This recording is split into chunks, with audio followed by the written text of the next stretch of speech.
ప్రార్థన చేసుకుందాం. ప్రార్థనతో ఆరాధన కార్యక్రమాన్ని మనము ప్రారంభించుకుందాం. తల్లు వచ్చండి ప్రార్థనకి. పరలోకమందున్న మా తండ్రి, పరిశుద్ధుడైన మా దేవ, నీకు స్తోత్రములు ప్రభువా, స్తుతులు తండ్రి, స్తోత్రాలు. పరిశుద్ధుడవు, మా స్తుతులకు పాత్రుడవు, నిత్యము ఆరాధించబడుతున్న వాడవనైనా స్తోత్రాలు. ఇంతవరకు నీ సన్నిధి మాతో ఉంచారు. ఈ దిన ఆరాధన క్రమంలో మేము మిమ్మల్ని ముందుగా ప్రార్థనతోనూ కీర్తనల ద్వారా వాక్య పఠనం ద్వారా ప్రభువా ఈ దిన కార్యక్రమాల్లో ముందుకు నడిపించినందుకే స్తోత్రాలు. ఈ సమయంలో మీ మాటలు వినడానికి మేము సిద్ధంగా ఉన్నాం. మాతో మీరు మాట్లాడండి. వినబడుతున్న మాటలను మా హృదయంలో చేర్చుకున్నట్లుగా తెరవబడిన హృదయములు గలవారమై వినగలిగిన చెవులను, గ్రహింపు కలిగిన మనస్సును దయచేయమని ప్రార్థిస్తూ ఉన్నాం.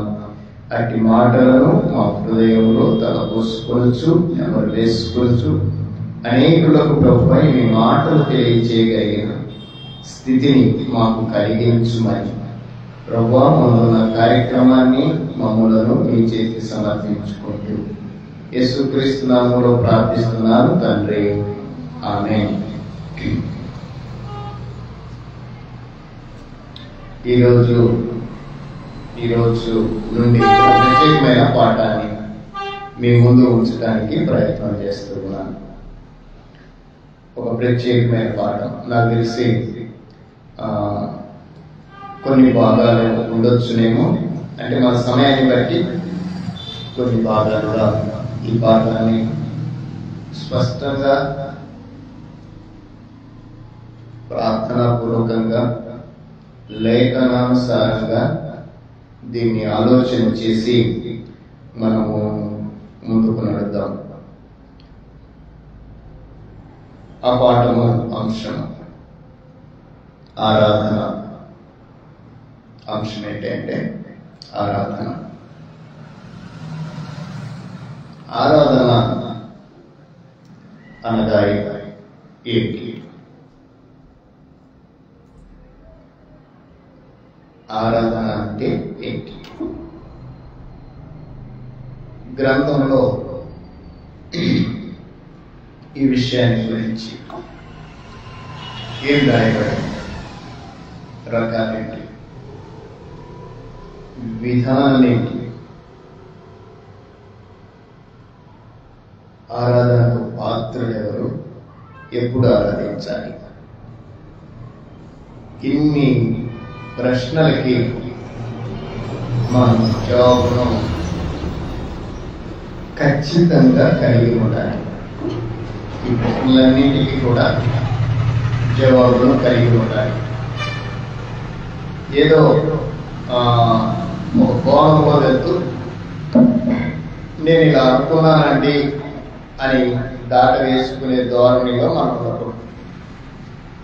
నేను ఇలాగా ఆరాధన అంటే ఇలా అనుకున్నాను అని దాట వేసే ధోరణిలో ఉండకూడదు.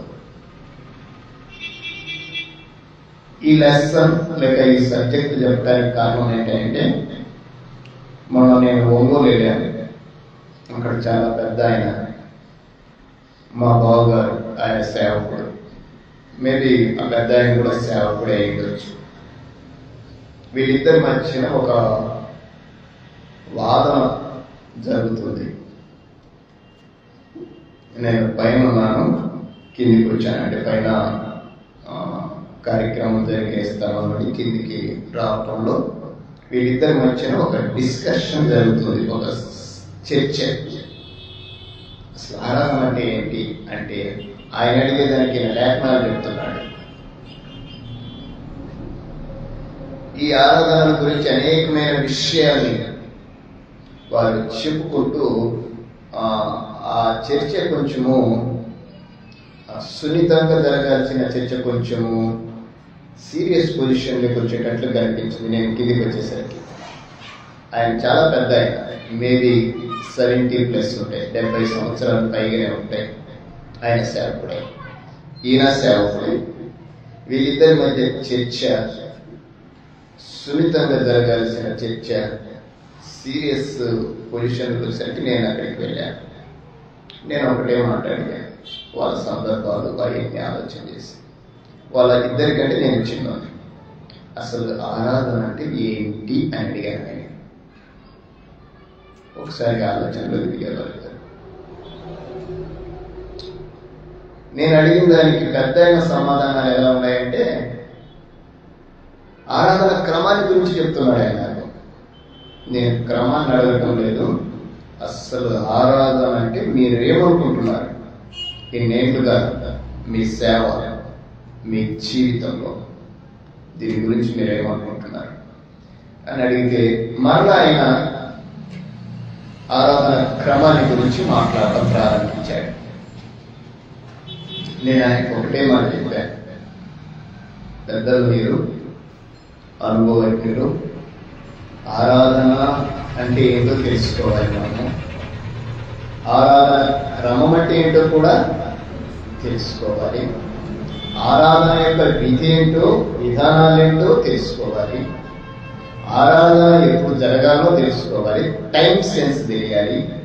ఆ ఆరాధనకు పాత్రుడెవరో కూడా తెలియాలి. ఇది సేవకులుగా మనము అనుభవంలో నుండి మన సంఘ అభివృద్ధిలోకి, ఆధ్యాత్మిక స్థితిలోకి నడిపించవలసిన బాధ్యత మనది అని చెప్తుందనే. వెంటనే ఆయన నన్ను అడిగాడు, మీరు ఏ సంఘం అని అడిగాడు. నేను చెప్పే సబ్జెక్ట్ ఏంటో, నేను చెప్పే మాట్లాడి, మీరు ఏ సంఘం? నేను దేవుని సంఘం అని చెప్పాను. అట్లా కాదులే అన్నాడు. అట్లా కాదులే అన్నాడు. ఉన్న మాట చెప్పాను, నేను క్రీస్తు ప్రభు సంఘంలో ఉన్నాను, నేను పేస్తూ దాంట్లో పరిచయం చేస్తున్నాను. మీకు ఈ విషయాలు కావాలంటే నెక్స్ట్ వీక్లో లైవ్లో ఈ ప్రోగ్రామ్ ఉంటుంది, దయచేసి మీరు చూడగలిగితే చూడండి. లేదంటే మా యూట్యూబ్లో కూడా ఈ ప్రోగ్రామ్, ఫేస్బుక్, యూట్యూబ్లో ఉంటుంది. మీరు బాగా చదువుకున్నారే అన్నాడు. నేను ఎక్కువ చదువుకోలేదే, నా చదువు చాలా తక్కువ అని చెప్పాను. ఈలోపు కొంచెం ఆ సీరియస్నెస్ పై కొంచెం ప్రేమ వాతావరణం వచ్చింది. సంతోషించుకుంటూ వెళ్ళాను. మాట్లాడే సందర్భం లేదు కాబట్టి ఆ రోజు నుంచి నేను మనకు కూడా తెలియాలి కదా అనే ఆలోచనతో మేము మీ ముందుకి ఈ పాఠాన్ని, ఈ సంభాషణని, లేకుంటే ఈ విధానాన్ని మీ ముందుకు తీసుకురావడం జరిగింది. మిమ్మల్ని కూడా ఎవరైనా అడిగితే తలకైపోకూడదు, అంతే కదా. ఏదైనా మనకు తెలియని ప్రశ్న వస్తే మన చెయ్యి అంబటి ఎక్కడికి వెళ్తుంది చెప్పండి.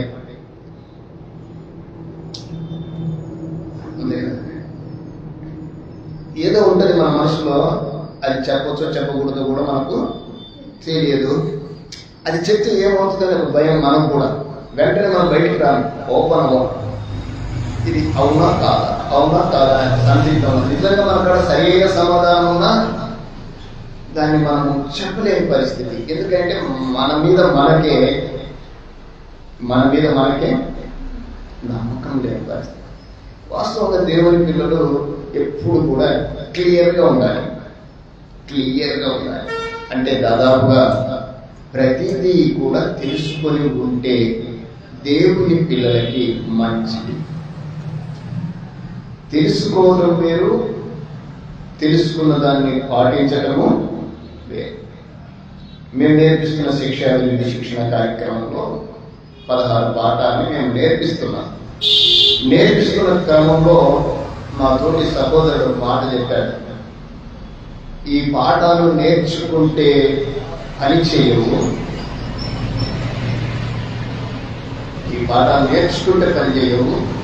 ఈ పాఠాలని వాడితే పని చేస్తాయి అన్నాడు. నేర్చుకున్న వాటిని ఏం చేయాలంట, వాడాలి లేదా పాటించగలిగితే పని చేయాలి. దేవుని వాక్యాన్ని మనం నేర్చుకున్నప్పుడు ఆ నేర్చుకున్న దాన్ని మరి ఒకరితో మనము ఖచ్చితంగా పంచుకోవాలి. జాగ్రత్తగా విషయాన్ని మనం ఎవరితోనైనా మనకు దగ్గరగా ఉన్న వారితో ఈ వాక్యాన్ని పంచుకోవాలి. దీనివల్ల మన యొక్క ఆత్మీయ స్థితి ఏమవుతుందంటే డెవలప్ అవుతుంది, అభివృద్ధిలోకి వస్తుంది. ఒకరితో ఈ వాక్యం చెప్పినాం అనుకో, రేపు ఇంకొంచెం మెరుగ్గా చెప్పడానికి ఉంటుంది. ఈరోజు చెప్పిన మాట, ఈరోజు చెప్పిన విధానం రేపు కొంచెం మెరుగ్గా, కొంచెం షార్ప్గా, కొంచెం నీట్గా వారికి డెలివరీ అవుతుంది, బయటకు వెళ్తుంది.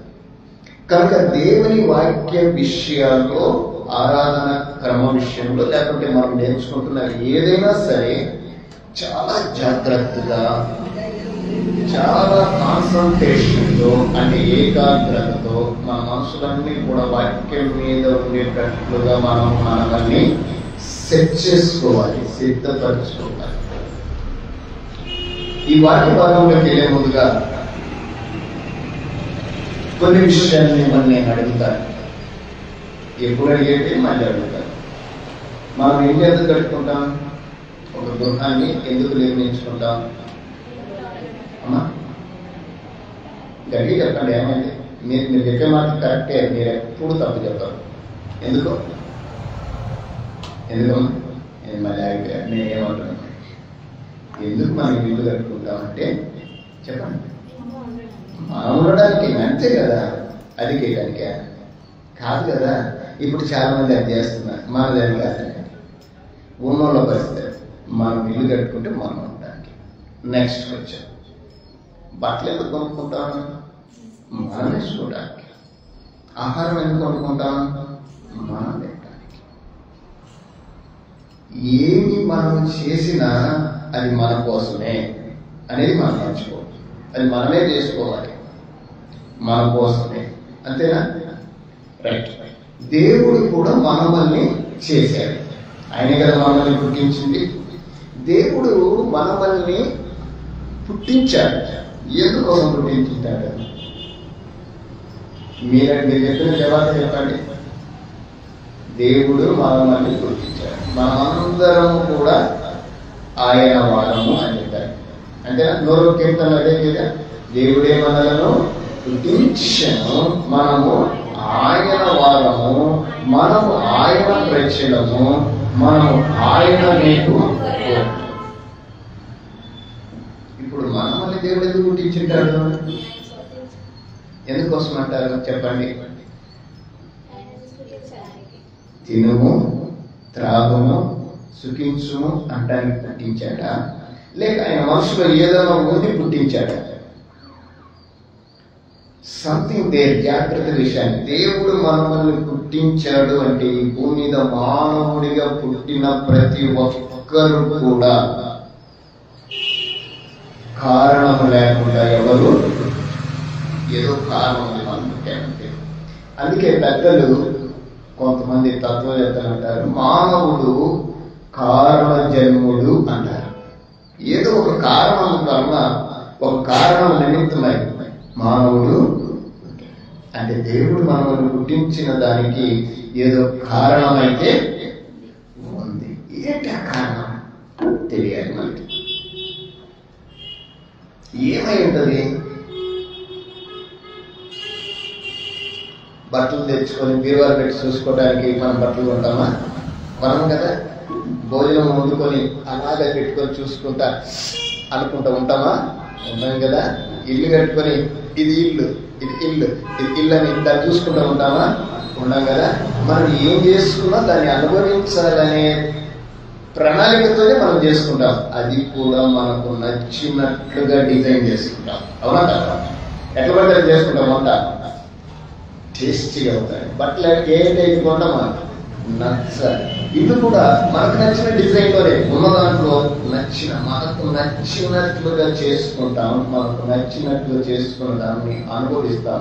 దాన్ని అనుభవించేటప్పుడు వచ్చే ఆనందము, కొత్త బట్టలు వేసుకున్నప్పుడు వచ్చే ఆనందము, బిర్యానీ చేసుకున్నప్పుడు తినేటప్పుడు కలిగే ఆనందము, సంతోషభరితంగా ఉంటాం.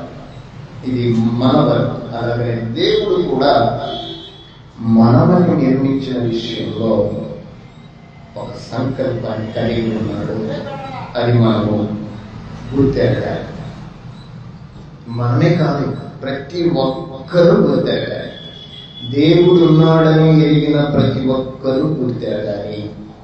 ఇది ప్రతి ఒక్కరూ కూడా ఆలోచించాల్సిన విషయం. ఈ కోణంలో దేవుడు మనల్ని ఎందుకు చేశాడో మనం ఆలోచన చేయాలి. ఎందుకు చేశాడంటారు? ఇప్పుడు చెప్పండి. ఇన్ని విషయాలు చెప్పాను కదా.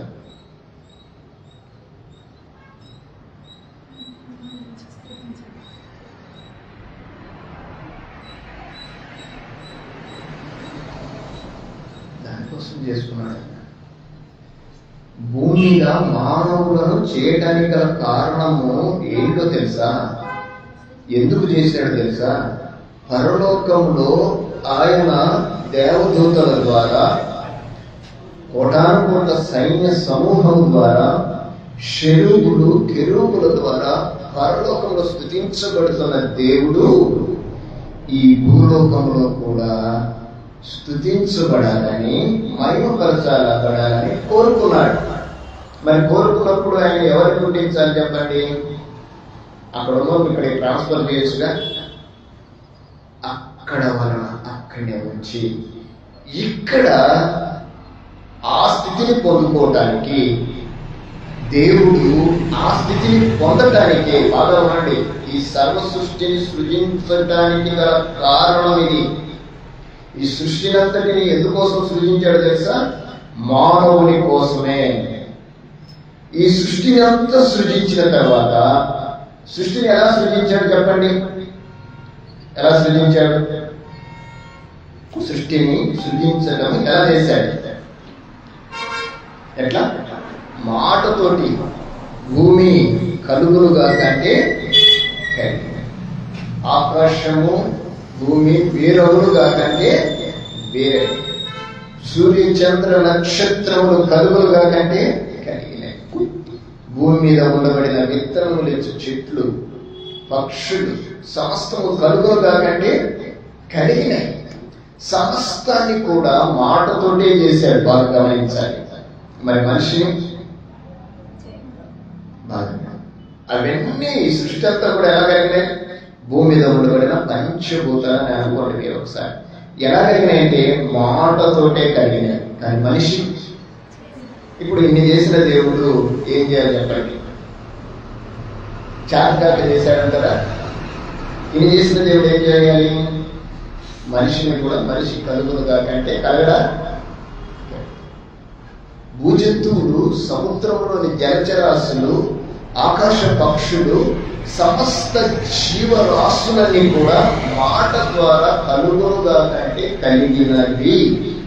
కానీ మానవుడు తన చేతితో నిర్మించాడు. ఎంత స్పెషల్ మానవుడు గుర్తుపెట్టుకోండి. ఈరోజు మానవుడు ఇది గమనించడం లేదు. మానవుడు హ్యూమన్ బీయింగ్, మానవుడు ఎంత స్పెషలో ఈరోజు గమనించడం లేదు. ఎంత స్పెషల్ అంటే ఆయన ఆలోచన చేశాడు. మన స్వరూపమందు మన పోలిక చొప్పున నరులను చేయుదుము. ఎంత ఉన్నతమైన మాట, ఎంత ఉన్నతమైన మాట. చేతులతో చేయాలనుకున్నాడు దేవుడు. నిన్ను నన్ను దేవుడు తన స్వహస్తాలతో నిర్మించాడు. నిర్మించిన ఆ దేవుడు ఒక మానవుల్ని మట్టితో చేయలేదు. మరెవరిని చేశాడు? మానవుల్ని మట్టితో చేశాడు. ఎవరిని? పురుషుడిని కదా. మరి స్త్రీని ఎలా చేశాడు? మానవుని అనగా పురుషుణ్ణి మట్టితో చేసిన దేవుడు మరి స్త్రీని ఎలా చేయాలి చెప్పండి? మట్టితోనే చేయాలి. స్త్రీ చాలా స్పెషల్. స్త్రీలు స్పెషల్ ఆయన దృష్టిలో. ఎంత స్పెషల్ అంటే వాళ్ళ మట్టి అంటకుండా చేశాడు. ఎలా చేశాడు? మట్టితో చేసిన మానవుల్లో నుండి మాంసంతో స్త్రీని చేశాడు. గుర్తుపెట్టుకోండి. సృష్టిని చేసిన విధానం మనం ఆలోచన చేస్తే అదే స్పెషల్. అవునా కదా? ఈ సృష్టి అంతా ఒక స్పెషల్. అసలు చెట్లు, పూలు, వాటి యొక్క ఇప్పుడు మనం ఏదైనా ఎక్కడైనా ఫోటో దిగాలంటే మంచి సీనరీ కోసం చూసుకుంటాం కదా, ఎంత స్పెషల్గా చేసాడు అది మాటతోటి. మన మనిషిని తన స్వహస్తాలతోనే చేశాడు. కానీ స్త్రీని మట్టితో చేయడానికి మాంసంతో చేశాడు. ఒక పురుషుని పక్కటి ముక్కల నుండి ఒక ఎముకను తీసి దాన్ని స్త్రీగా నిర్మించి ఆ చోటును మాంసంతో ఉంచి ఆమెను స్త్రీగా నిర్మించి ఆదాము దగ్గరికి తీసుకొచ్చాడు. మానవుని యొక్క నిర్మాణము ఎంత ఉన్నతమైందో మనం ఒకసారి థింక్ చేయాలి, ఆలోచన చేయాలి. ఈ నిర్మాణము దేవుడు చేసుకున్న విధానాన్ని కూడా ఆలోచన చేయాలి. మీకు స్పెషల్ అనిపించడం లేదా? మనము అంతగా ఆలోచన చేయాలి దేవుని కార్యాన్ని. ఇలాగ చేసుకున్న దేవుడు వారిని ఆశీర్వదించాడు. మీరు ఫలించి భూమిని నిండించి దాన్ని లోపరుచుకొని దానిని ఏలమని చెప్పాడు. ఏది? ఈ సృష్టినంతటిని ఏలటానికి దేవుడు మానవుని సృష్టించాడు. ఏడే క్రమంలో ఆయన మనసులో ఉన్న స్థితి ఏంటంటే ఈ ఏలుతున్న మానవుడు తను మర్చిపోకూడదు అని ఆలోచన చేశాడు. ఎవరిని మర్చిపోకూడదు? ఎవరైతే మానవుని సృజించాడో మానవుడు తనను సృజించిన వారిని మర్చిపోకూడదు. మర్చిపోకుండా ఉండాలంటే ఏం చేయాలి? ఆయన గుర్తు పెట్టుకోవాలి. మానవుని యొక్క నైజము ఈరోజు మర్చిపోవటమే. కానీ దేవుని యొక్క స్థితి ఏంటంటే నైజం, ఆయన యొక్క స్థితి ఏంటంటే గుర్తు చేయటం. ఈరోజు ఈ వాక్యాన్ని మనకు గుర్తు చేయడానికి గల కారణం ఏంటంటే ఏదో మనము మర్చిపోయాము, ఏదో తొలగిపోయాము. ఆ తొలగిపోయేదో మనం సరి చేసుకోవాలి. ఆ గుర్తు చేసుకోవడమే ఆయన ఆరాధిస్తాం. ఒక్క మాటలో చెప్పాలంటే మనము గత కాలంలో ఈ టైటిల్ మీద ఏ టైటిల్ మీద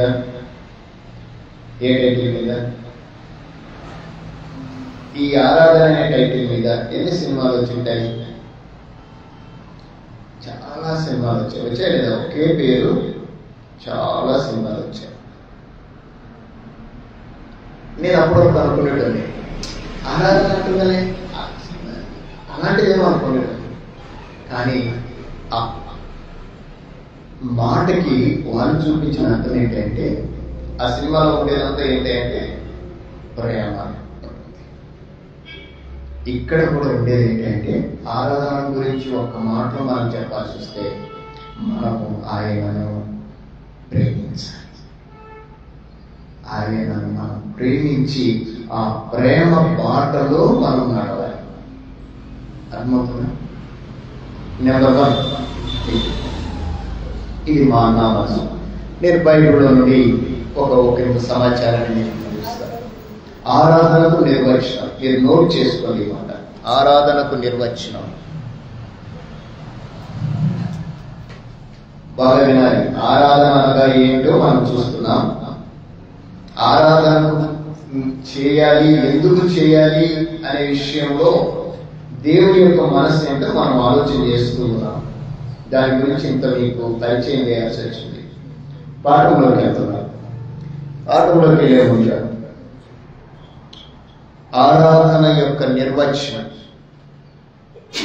మీరందరూ బాగా రాసుకోవాలి. ఇది దేవుని పిల్లలకు ప్రత్యేకంగా ఆయన చిత్తాన్ని బట్టి నచ్చారు. ఏంటి ఆ నిర్వచనం అంటే దేవుని మందిరంలో అనగా యెహోవా మందిరంలో అనగా జీవము గల దేవుని సంఘములో బాగా వినాలి మాట. దేవుని యెహోవా మందిరములో అనగా జీవము గల దేవుని సంఘములో మహోన్నతుని ఆదేశాల ప్రకారము క్రమబద్ధమైన విధానంలో జరిగించే కార్యక్రమమే ఆరాధన యొక్క నిర్వచనం. మీకు అందరికి అర్థమైంది అనుకుంటా. యెహోవా మందిరంలో అనగా జీవము గల దేవుని సంఘములో మహోన్నతుడు ఆదేశాల ప్రకారము ఒక క్రమబద్ధమైన విధానములో జరిగించేదే ఆరాధన అనబడుతుంది. దీనికి మీకు బైబిల్ వాక్య భాగం ఏంటంటే 2వ దినవృత్తాంతముల గ్రంథంలో 29వ అధ్యాయంలో 10 వచనాలు అంటే 20 నుండి 2వ దినవృత్తాంతముల గ్రంథము 29వ అధ్యాయము 20 నుండి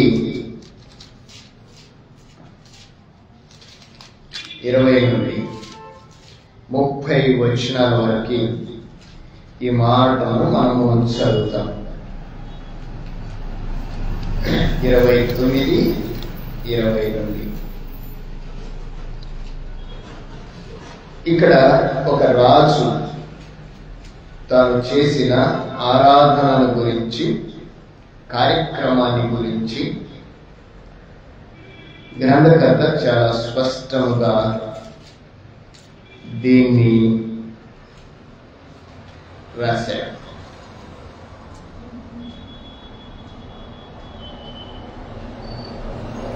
మూడు వచనాలు నేను చదువుతాను. 3 వచనాలు 29, 30 వచనాలు చదువుతాం. అక్కడ జరుగుతున్న కార్యక్రమం, ఆరాధన కార్యక్రమం అంతా కూడా 20 నుండి 30 వచనాల్లో మనం ఇప్పుడు నేను చెప్పుకున్న మాట. ఏ మాట? ఆరాధన అంటే దాని యొక్క నిర్వచనం, ఆరాధన యొక్క నిర్వచనం చెప్పాను. 29 వచనం చదవండి. దినవృత్తాంతములు 2వ గ్రంథము. వారు అర్పించుట ముగించిన తరువాత రాజును అతనితో కూడా ఉన్న వారందరూ తమ తలలు వంచి ఆరాధించిరి. 30 వచనం కూడా చదువుదాం. దావీదును దీర్ఘదర్శియగు ఆసాపును రచించిన శ్లోకములను ఎత్తి యెహోవాను స్తుతించుడని రాజైన హిజ్కియాను అధిపతులను లేవీయులకు ఆజ్ఞాపింపగా వారు సంతోషముతో స్తోత్రములు పాడి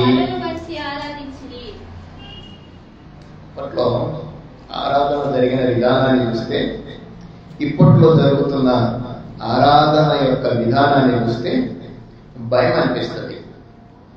అప్పట్లో దేవుణ్ణి ఆరాధించాలి అంటే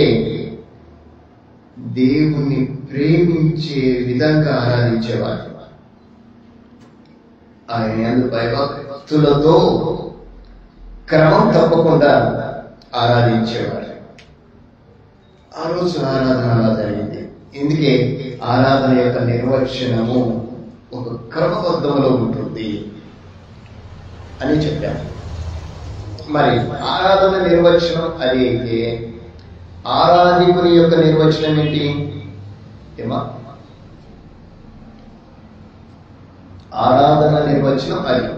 మరి ఆరాధికుని నిర్వచనము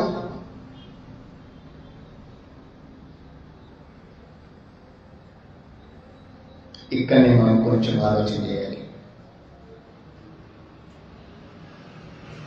యథార్థమైన హృదయంతో దిద్దుబాటును ప్రేమించేవారు తమ మార్గములను, బోధను, దోషాలను, లోపాలను దిద్దుకునేవారు ఆరాధకులు. ఎవరు? ఆరాధికుని యొక్క నిర్వచనం ఏంటంటే యథార్థమైన భక్తితో దిద్దుబాటును ప్రేమించేవారు. యథార్థమైన హృదయంతో ఏం చేస్తారు అంటే వారు తమ మార్గాన్ని, బోధల్ని, దోషాన్ని, లోపాన్ని దిద్దుకునేవారు. ఇది ఆరాధకుని యొక్క నిర్వచనం. సమర్థించుకునేవారు కాదు. బాగా వినాలి. ఇప్పుడు చాలా మంది ఆరాధన క్రమంలో సమర్థించుకుంటున్నారు. ఈరోజు ఆరాధన అంతా కూడా ఆరాధన అంతా కూడా అడ్జస్ట్ అయి చేస్తున్నారు, సమర్థించుకుంటూ చేస్తున్నారు. పర్వాలేదులేండి, ఏం కాదులేండి, అది చేసి తప్పేందండి. ఈరోజు ఆరాధనలు మీరు చూడండి ఎంత చిత్రంగా చేస్తుంటారు. మా కళ్ళ ముందు కనబడుతుంటాయి. ఏం చేస్తున్నారంటే మేము ఆరాధన చేస్తున్నాం. ఓహో, ఇది దేవుడు ఏర్పరిచిందేనా? ఇంతకు ఆరాధకుని నిర్వచనం అదేనా? ఒక చోట ఆరాధన జరుగుతుందంటే ఆ ఆరాధించే వ్యక్తి తన హృదయాన్ని యథార్థంగా నిలుపుకొని దిద్దుకోవడం, సెట్ చేసుకోవడం, సరి చేసుకోవడం. ఈరోజు సరి చేసుకునే వాళ్ళు ఎంతమంది? సమర్థించుకునే వాళ్ళు ఎంతమంది? సరి చేసుకునే వాళ్ళు ఉన్నారా? సమర్థించుకునే వాళ్ళు ఉన్నారా? ఆరాధనలో సమర్థించుకోవడమే, ప్రతిదీ సమర్థించుకోవడమే. దేవుని సముఖంలోకి వచ్చి సమర్థించుకోవడం ఇంట్రెస్ట్. అసలు దేవుని యొక్క ఉన్నత ఇప్పుడు పరిచయం చేసుకున్నాం కదా, ఆ స్థితిని కింద తెలుసుకుంటే మనల్ని మనం సమర్థించుకుంటామా, సరి చేసుకుంటామా? ఈరోజు జరుగుతున్న క్రమాలు సమర్థించుకుంటున్నారు. సరి చేసుకోవాలన్న ఆలోచన కానీ, సక్రమైన క్రమంలో నడవాలన్న ఉద్దేశము కానీ ఈరోజు దేవుని పిల్లలు అని ఏర్పరిచిన వారికి లేదు. ఇది వాస్తవం. కలగూర గంపలాగా తెలుసుగా, కలగూర గంప ఎట్లుంటుంది? కూరగాయల గంప. ఒక గంపలో కూరగాయలన్నీ ఉన్నాయనుకోండి, ఎలా ఉంటాయి చెప్పండి? మిక్స్డ్ అయి ఉంటాయి. దేనికై సపరేట్గా ఉంటుందా? కష్టం. అలా కలిపేశారు ఈరోజు ఆరాధన. ఒక క్రమము, ఒక విధానము, ఒక విధి, ఒక పద్ధతి ఈ ఆరాధనకు ఉంది అనేది ఈరోజు సేవకులే దాన్ని తప్పుదారి పట్టించడానికి ప్రయత్నం చేస్తున్నారు. ఇంతక ఆ యొక్క స్థితి ఎవరికి అవసరం ఉంది చెప్పండి? ఆరాధనని తప్పుదారి పట్టించాల్సిన అవసరం ఎవరికి ఉంది చెప్పండి?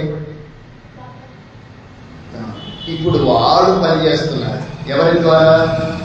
దేవుని పిల్లలమని చెప్పుకుంటున్న వారి ద్వారా వారి మార్గాన్ని ఏ విధంగానైనా తప్పించాలని చెప్పి సమర్థిస్తున్నారు. సమర్థించుకునేవాడు సాతాను, గుర్తుపెట్టుకోండి. దేవుని విషయంలో, ఎక్స్పెషల్లీ ఆయన ఆరాధించే విషయంలో నువ్వు అడ్జస్ట్ అవుతున్నావా అంటే దానికి కారణం సాతాను. ఈరోజు ఎంతో మంది ఆ ఆత్మను పొందుకొని వాళ్ళ ఇష్టం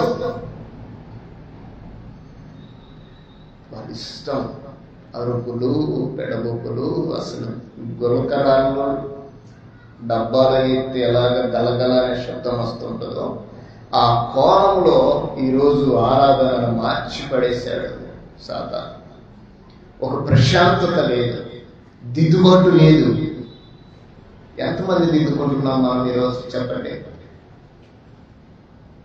దిద్దుకోవాల్సిన అవసరం ఉందంటారా లేదంటారా? ప్రతి ఒక్కరి కొద్ది జాగ్రత్త. ఎందుకంటే మనం ఈ లోకంలో ఉన్నాం. ఈ లోకంలో మీకు విషయం చెప్పండి, అసలు ఆరాధన క్రమంలోని కొన్ని విషయాన్ని ఎత్తిపడేశారు కొంతమంది. తెలుసా మీకు? అసలు అది ఒక క్రమం ఉంది, ఒక పద్ధతి ఉంది, ఒక విధానం ఉంది. ఆ విధానాన్ని ఈరోజు ఎత్తిపడేశారు, అంటే లేకుండా చేసేసారు. ఎంత బాధాకరమైన విషయం. అందుకే ఈరోజు ఆరాధన అంటే ఒక యథార్థమైన హృదయం కలిగిన వ్యక్తిని, అంటే దిద్దుబాటును ప్రేమించేవారు.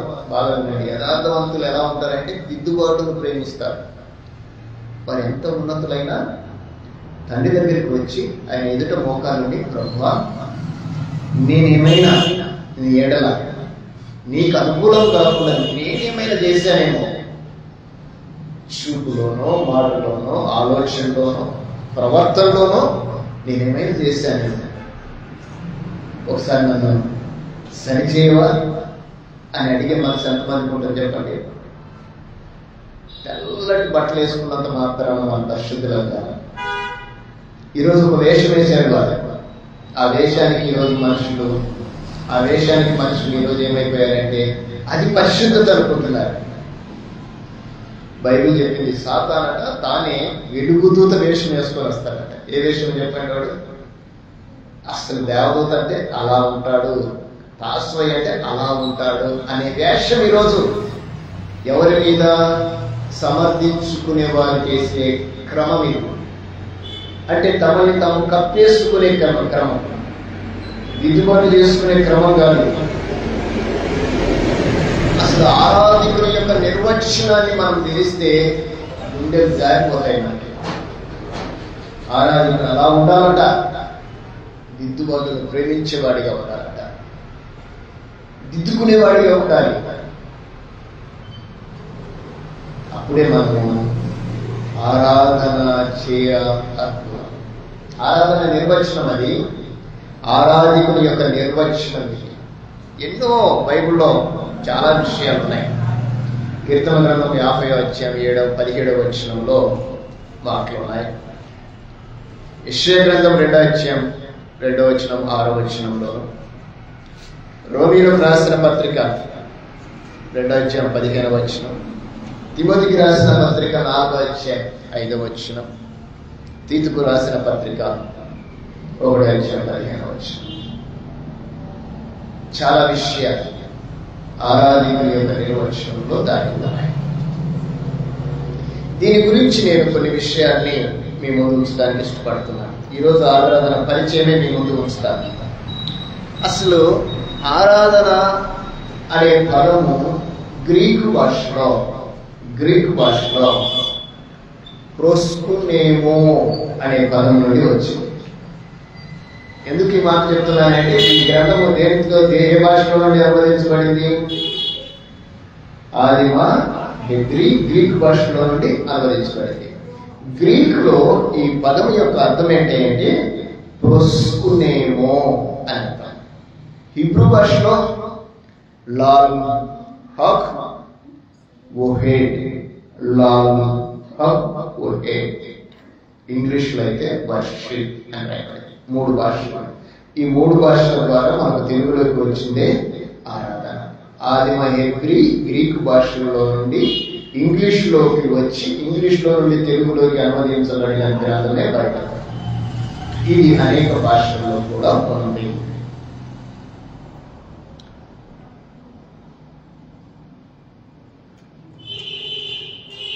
గ్రీక్ భాషలో దీని అర్థం మళ్ళీ చెప్పమంటారా? ప్రోస్కునేమో, ప్రోస్కునేమో. ఇది గ్రీక్లో.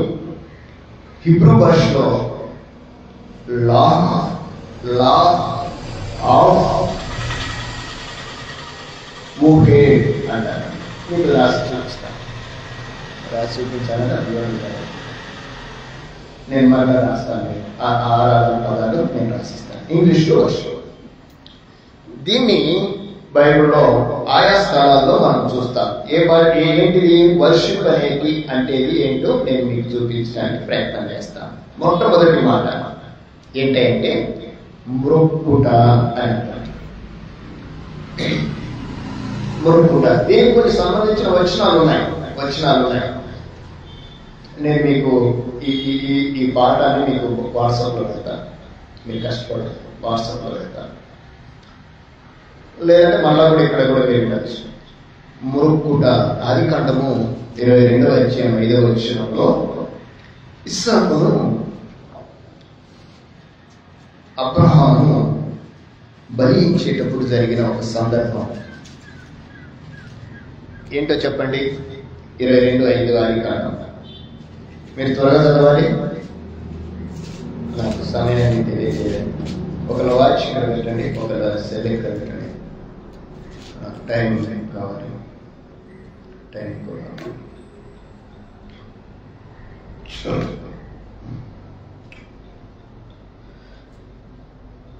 చదవాలి కదా.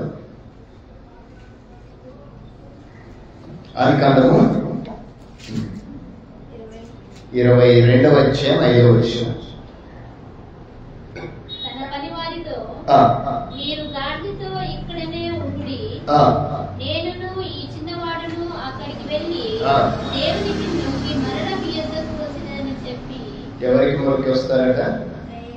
దేవునికి మొక్కి మరలా మీ యొద్దకు వచ్చేదని వాయిదాడు. అంటే మొక్కటం అంటే అర్థం ఏంటి?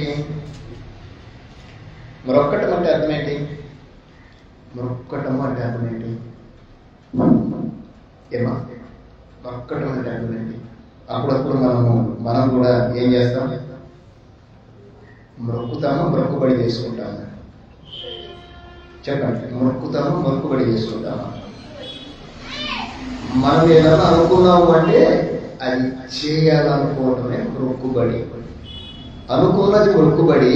దాన్ని చేసేది ఏంటంటే, క్రియరూపం దాల్చేది ఏంటంటే, కార్యాచరణ దాల్చేది దానికి క్రియరూపం. మొక్కటము మీకు అర్థమైందంట. మొక్కుబడి ఏం చేసి ఈ మొక్కుబడి ఏంటో చెప్పండి. ఎవరు కోరుకున్నాడు దీన్ని? ఈ అధ్యాయంలో ఈ మొక్కుబడిని కోరుకున్నది ఎవరు? దేవుడే కోరుకున్నాడు. ఏమని? నీకు ఉన్న ఒకగాని ఒక కుమారుని నాకు ఇచ్చేయి అన్నాడు. ఇచ్చేటంటే మామూలుగా అడగలేము. అడిగితే ఇక దేవుడే మాట చెప్పాడు. దేవుడే అడిగాడని దానికి ఆయన సరెండర్ అయిపోయాడు, లోబడ్డాడు. లోబడిన దాన్ని ఏం చేశాడు? కార్యరూపము దాల్చాడు. మొక్కుట, దీన్ని ఆరాధన అంటే లోబడటము. ఆయన ఏమైతే కోరుకున్నాడో అది చేయటం. ఆయన అడిగేది అంతే కదా. ఆయన కోరుకున్నాడు.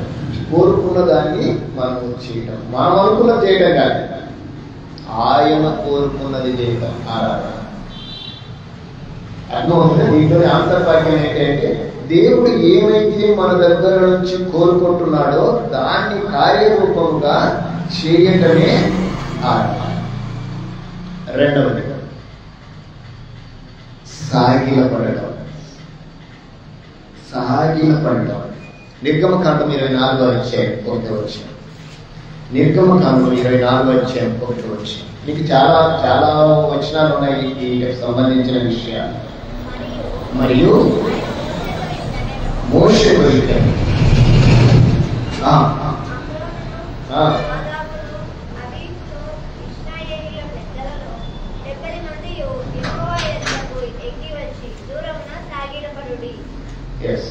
ఏం చెప్పాడు ఆయన? మీరు వచ్చి సాగిలపడుడి అని అన్నాడు. అంటే దీన్ని కూడా ఏమన్నారంటే ఆరాధన అన్నాడు. సాగిలపడటం అంటే ఆయన మాటలు మనమని మనం పూర్తిగా ఆయనకి చెప్పండి. మనమని మనం పూర్తిగా బెండ్ చేయటము అని అర్థం అన్నమాట. ఎలాగా?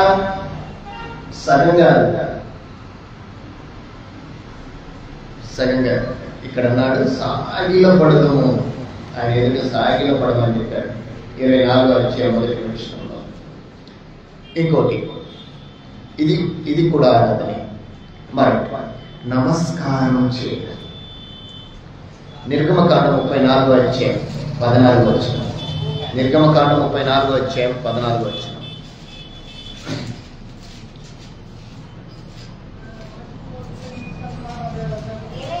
ఏలయనగా ఏరొక దేవునికి నమస్కారం చేయవద్దు.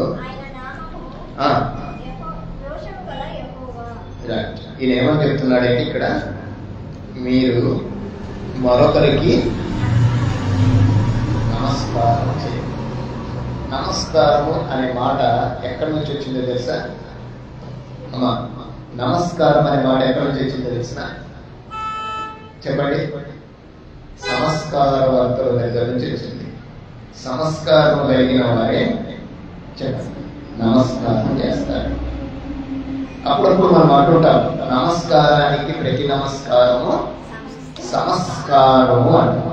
ఇప్పుడు ఈయన ఏమడుగుతున్నాడంటే నమస్కరించడం అంటే మనం సంస్కారవంతులం అయితే మనం ఏం చేస్తాం? ఆయనకి నమస్కరించటం. ఇది కూడా ఆరాధన అని రాయబడింది. ద్వితీయోపదేశకాండం 6వ అధ్యాయం 13వ వచనం. ద్వితీయోపదేశకాండం 6వ అధ్యాయం 13వ వచనం. ఇక్కడ ఏమని రాయబడిందంటే ఆరాధన మరొక పదం సేవించటము. ఇవే మీరు రాసుకోవాలి. సేవించటము చదువుతారా? మీకు అన్ని పాత నిబంధనలోనే కాదు, క్రొత్త నిబంధనలో కూడా చాలా విషయాలు ఉన్నాయి. 6:13 ద్వితీయోపదేశకాండం. నీవు దేవుడైన యెహోవాకు భయపడి ఆయనను సేవించి ఆయన పేరిట ప్రమాణం చేయవలెను. ఆయన పేరిట ప్రమాణం చేయాలి. ఏం చేయాలంటే దేవుడిని సేవించటం. ఆయన ఏం చేయాలంట? సేవించటం. సేవించటం అనేది కూడా ఆరాధనే. సేవించటం అంటే ఏంటో మీరు మాట్లాడినట్టు. సేవించడం అంటే ఏంటి? సేవించడం అంటే ఆరాధనే. ఏమని చెప్పుకున్నాం? ఆరాధన అంటే దాని నిర్వచనం ఏంటని? ఆయన మందిరములో ఒక క్రమబద్ధమైన విధానంలో జరిగించే ఒక ఉన్నతమైన క్రమమే ఆరాధన. ఆయన సేవించటము. ఎలాగ సేవిస్తాను చెప్పండి. ఆయన్ని సేవించటం అంటే బాగా వినాలి మీరు. దేవుని సేవించాలంటే ఏం కావాలి? దేంతో సేవిద్దాం? ఏమి మేము మాట్లాడుతున్నాము? ఇంకేమన్నా కష్టంగా ఉందా? ఈ పాఠం నేర్చుకుంటే మీరు భవిష్యత్తులో ఉన్నతమైన స్థితిలోకి వెళ్తారు. నాకు తెలిసి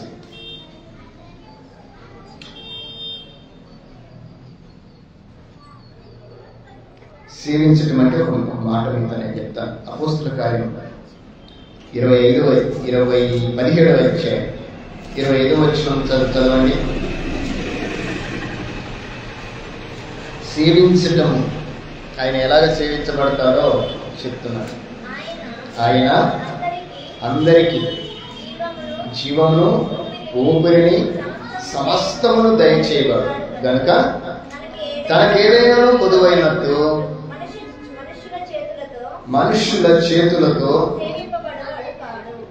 ఇప్పుడు చెప్పండి, సేవించటం అంటే ఏంటి? దేంతో సేవించబడతాడు ఇప్పుడు ఆయన?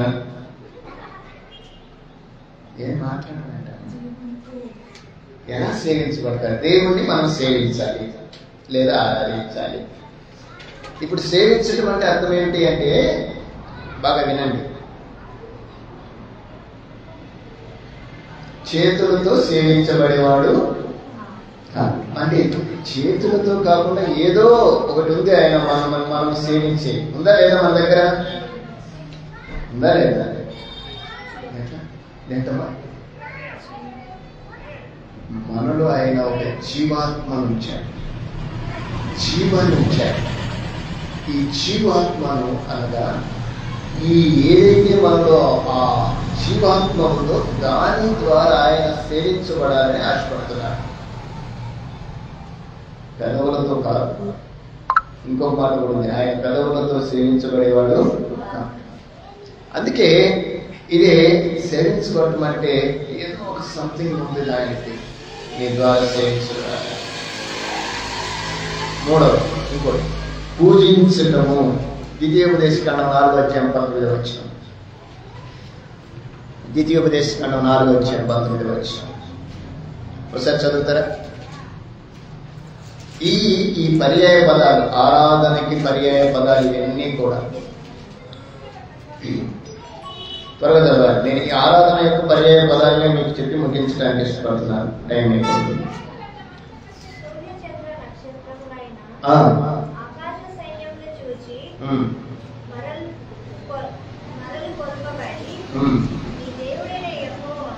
మీ దేవుడైన యెహోవా సమస్త ప్రజల కొరకు పంచిపెట్టిన వాటికి నమస్కరించి వాటిని పూజింపకుండునట్లు. పూజించడం అంటే మనుషులు చేసేది అన్ని మీరు చేయగలకండి. వాళ్ళు చేసేవి చాలా చేస్తున్నారు. పూజించడం అంటే చాలా చేస్తున్నారు. ఇప్పుడు చాలా చేస్తున్నారు. వాటన్నిటిని చేయగలకండి. అని చెప్తున్నారు. పూజించటము అంటే అది కూడా ఆరాధన అనే పదం కింద వస్తుంది. ఆఖరుగా చివరిగా కాదండి, కొన్ని విషయాలు ఆరాధన, దీన్ని కూడా వర్షిప్ అంటున్నారు. ఆ పదాన్నే మనం బైబిల్లో యోహాను సువార్త 4:21 నుండి 24 వచనాల్లో చదువుతాం. యోహాను సువార్త 4:21 నుంచి 24 వచనాలు.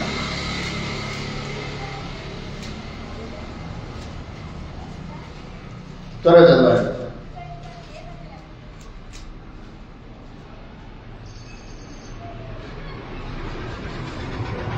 చదవాలమ్మా. 4:21 నుండి. మీరు ఎక్కడ వింటున్నారు?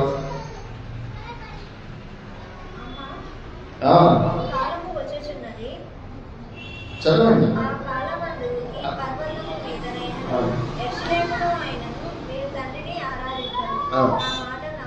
నమ్ముము.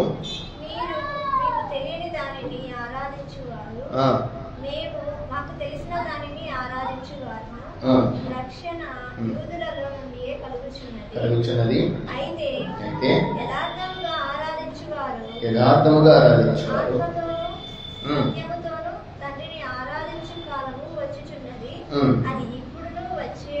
ఉన్నది. తను ఆరాధించువారు అట్టివారే కావాలని తండ్రి కోరుకొనుచున్నాడు. దేవుడు ఆత్మ కనుక ఆయన ఆరాధించువారు ఆత్మతోనూ సత్యముతోనూ ఆరాధించాలి. ఆరాధించడం అంటే దానికి పూర్తిగా ఈ వాక్యాన్ని లేకుంటే ఈ మాటలు చెప్పిన వారెవరు? ఈ మాట చెప్పిన వారెవరు? మన ప్రభు అయిన యేసుక్రీస్తు ప్రభు అని చెప్పిన మాటలు. ఆయన ఎంత ఉన్నతంగా ఆరాధన గురించి మన ముందు ఉంచాడో మనం ఆలోచన చేయాలి. ఆరాధించడం అంటే ఎలాంటి ఆరాధన కోరుకుంటున్నాడు? ఆత్మతోనూ సత్యముతోనూ ఆరాధించాలి. చాలా చాలా చాలా ఉన్నతమైన విషయాలు. రైట్. ఇంకా ఆరాధించటంలో మరికొన్ని పదాలు నేను మీ ముందు ఉంచడానికి ప్రయత్నిస్తాను. కొన్ని ముందు ఉంచుతాను. ఆరాధించడం అంటే మీరు గూగుల్లో సెర్చ్ చేస్తే విషయాలు దొరుకుతాయి. ఆరాధించడం అంటే గౌరవించటము. ఏంటంటమ్మా? గౌరవించటము. మరొకటి ఆరాధించటం అంటే ప్రశంసించటం. ప్రశంసించటం అంటే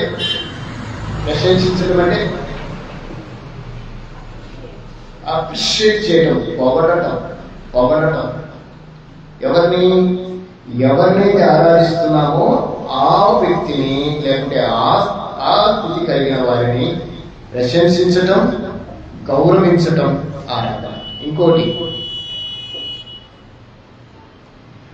ధన్యవాదాలు తెలపడం. థ్యాంకింగ్ యూ, ధన్యవాదాలు తెలపడం, ఇది కూడా ఆరాధన. ఏకీభవించటం. ఆయన ఇలా చేశాడు అనుకోండి, ఆయన ఇలా అన్నాడు అనుకోండి, మనం ఏం చేయాలి చెప్పండి? మనం కూడా ఏకీభవించటం ఆరాధన. మరొకటి ముద్దు పెట్టుకోవడం. ఏంటట? ఏమా? ముద్దు పెట్టుకోవడం కూడా ఆరాధన. మీరు ముద్దు అంటుండగానే మరొక కోణంలోకి వెళ్ళవద్దు. నేను చాలా విషయాలు మీతో మాట్లాడాను. ముద్దు పెట్టుకోవడం అంటే ఏమనుకుంటున్నారు? భౌతికమైన ముద్దు అంటారా? బైబిల్లో ఒక మాట మనము క్రీస్తు సంఘాల నుండి మాట్లాడతాం. పవిత్రమైన ముద్దు పెట్టుకొని ఒకరికొకరు వందనములు చేసుకోనండి అన్నారు. పవిత్రమైన ముద్దు అంటే ఏంటి? అసలు ముద్దు అంటే ఏంటి?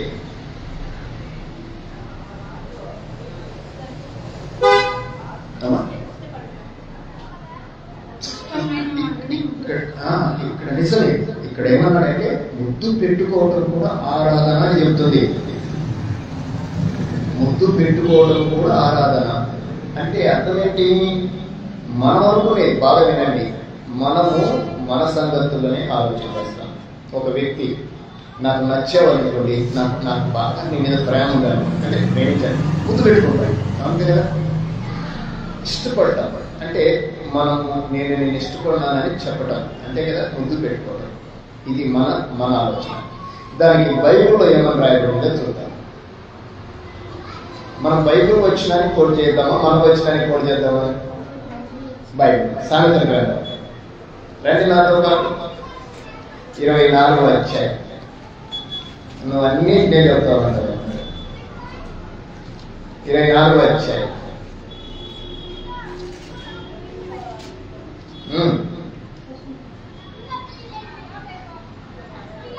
ముద్దు ఎలా పెట్టుకుంటాను చెప్పండి. దేంతో పెట్టుకుంటాను? ఏమా ముద్దు ఎలా పెట్టుకుంటాను? ముద్దు ఎలా పెడతాను? ఏం మాట్లాడండి, పెదలతోటే కదా. అంటే ముద్దు పెట్టుకోవడం అంటే నాతోటే కదా తల్లి.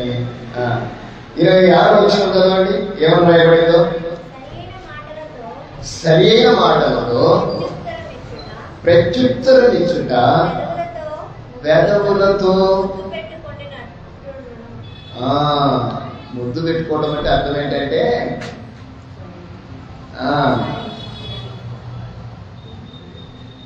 అసలు ముద్దు పెట్టుకోవడం యొక్క ముఖ్య స్థితి ఇది ఇక్కడ రాశాడు.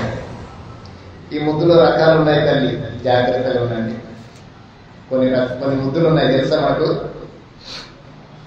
అమ్మా ఇక్కడ ముద్దు గురించి కొన్ని విషయాలు ఉన్నాయి కదా. పెదవులతో ముద్దు పెట్టుకొని ఒక ఆమె అత్తను వదిలిపెట్టుకోవడానికి ఏం చేసిందో తెలుసా? ముద్దు పెట్టుకొని వెళ్ళిపోయింది. అవునగా ఒక ఆయన యేసు ప్రభువును పట్టియడానికి ఏంటో తెలుసా గుర్తు? ముద్దు పెట్టుకొని పట్టించాడు.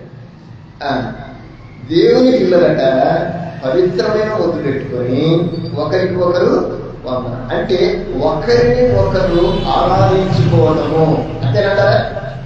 ఆరాధనలో ఈ ఆరాధనకు మరొక మాట ఏంటంటే ముద్దు పెట్టుకోవటం కూడా ఆరాధన. ఇంకొక మాట మీతో నేను చెప్తాను. విశ్వాసానికి తగిన త్యాగమే ఆరాధన. ఆరాధన అంటే మరొక పదం ఏంటో తెలుసా? విశ్వాసానికి తగిన త్యాగమే ఆరాధన. చివరిగా ఈ ఆరాధనలో విషయంలో ఎవరినైతే ఆరాధిస్తున్నామో బాగా ఎవరినైతే ఆరాధిస్తున్నామో ఆయన ప్రేమను పంచటం, ఆయన ప్రేమను ఇతరులకు చెప్పటం. మనం ఎవరినైతే ఆరాధిస్తున్నామో ఆయన ప్రేమని ఇతరులకు పంచటము లేకుంటే చెప్పటము కూడా ఆరాధన అని రాయబడింది. ఇప్పుడు ఆరాధనకి ఎన్ని పదాలు ఉన్నాయో మీకు అర్థమైంది అనుకుంటా. ఇప్పుడు ఇన్ని పదాలలో నుండి మనం వాస్తవికంగా బయటికి తీయాలి, దైవికమైన విధానాన్ని బయటికి తీయాలి. అవునా కదా? ఈ పదాలని ఇన్ని పదాలు తీసాం కదా. ఇప్పుడు దాదాపుగా ఒక 10-15 పదాలు ఉన్నాయి నా దగ్గర. ఈ పదాలన్నింటికి ఏదో ఒకటి కేంద్రం ఉంటుంది కదా. ఉంటుందా? లీడర్ ఉంటాడా లేదా? 15 మందికి ఒక లీడర్ ఉంటాడు కదా. అందరూ మనుషులే, వారికి ఒక లీడర్ ఉంటాడు కదా. ఆ లీడరే యోహాను సువార్త 4వ అధ్యాయం 24వ వచనం. దేనికి? ఆరాధనకి సెంటర్. అది ఎవరు చెప్పారు అంటే యేసు ప్రభువే చెప్పాడు. అది ఆరాధన అంటే ఏంటో ఆయన చెప్పాడు. మీకు ఆరాధన గురించి పరిచయం అయిందనుకుంటాను. మీకు పరిచయం అయిందనుకుంటా. అయిందా లేదా? అర్థమైందా మీకు? తర్వాత ఆరాధనలో రకాలు ఏంటో తెలుసుకుందాం. ఆరాధన యొక్క విధి ఏంటో, విధానం ఏంటో తెలుసుకుందాం. ఆరాధనకు ఎవరు పాత్రలో కూడా తెలుసుకుందాం. ఇవన్నీ తెలుసుకుంటేనే మనం ఆయన ఆరాధించాలి. ఈ విషయాలు మీరు అర్థం చేసుకోండి. ఆరాధన అంటే ఏంటో ఇన్ని విషయాలు దాగి ఉన్నాయి. ప్రతి విషయానికి అర్థం లేకుండా ఏ విషయం కూడా, ఏ పదం కూడా లేదు. కానీ ఆ పదం యొక్క భావం ఏంటంటే ఆరాధన అని అర్థం. వీటన్నింటిని గురించి తదుపరి క్లాస్లో, తదుపరి భాగంలో మనం ఉంటాం. దేవుడి మాటలు మన వీటిలో దీవించును గాక. ఆమేన్. రైట్, మీకు అందరికీ అర్థమైంది అనుకుంటా. మంచిగా మనసులో పెట్టుకోండి. మీకు ఏదైనా అర్థం కాకపోతే ఆ వీడియో చూడండి.